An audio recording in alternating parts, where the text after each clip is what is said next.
Na zadnjem počivališču papeža Frančiška bo v skladu z njegovo poroko napisana le ena beseda – Franciscus, latinski zapis njegovega imena.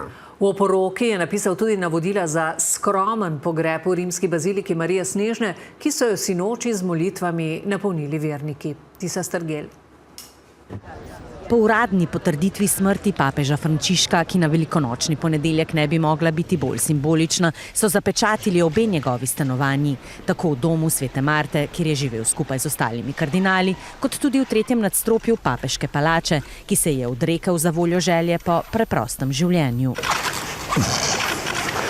Ko so Frančiška, oblečenega v rdečo obleko, s papeško mitro na glavi in rožnim vencem v rokah, položili v krsto, od njega pa so se poslavljali kardinali, pripadniki kurije in uslužbenci Vatikana, so trg Svetega Petra že sinoči napolnili verniki in se združili v prvi javni molitvi. Sicuramente stava vicino alle persone più deboli e soprattutto pregava per gli infermieri. Io sono un'infermiera, quindi è stato sempre accanto alle persone povere, il suo stile di vita.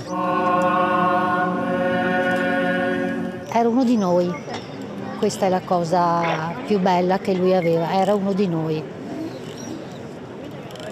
Quindi ci stiamo tutti tanto male. Papež, ki je kljub zdravstvenim težavam do zadnjega opravljal svoje poslanstvo, je svoje zadnje besede po zadnji vožnji s papamobilom na velikonočno nedeljo namenil svojemu negovalcu. Hvala, ker ste me pripeljali nazaj na trg, mu je menda dejal. Med ljudi, cerkev smo vsi mi, so Frančiškove besede. Odprta je za vse človeštvo. Very emotionally, he was a very special person.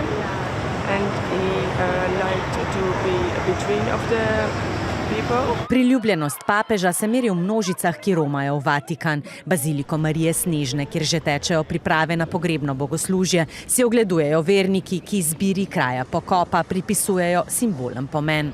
Speaks about his humility. It speaks about his love of peace.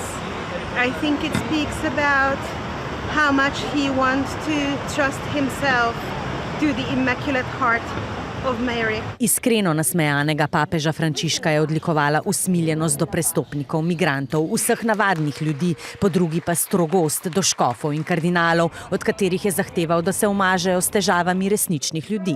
Njegova zapuščina, menijo poznavalci, bo odvisna od njegovega naslednika. Francisco ha abierto nueva época donde la Iglesia tiene que cambiarse a sí misma, tiene que ser reformada para poder evangelizar un mundo muy diferente. Odprl je vrata zelo drugačni cerkvi, ki bo dobila 267. papeža. O izbiri Frančiškovega naslednika in o konklavu bo kardinalski zbor razpravljal že jutri popoldne.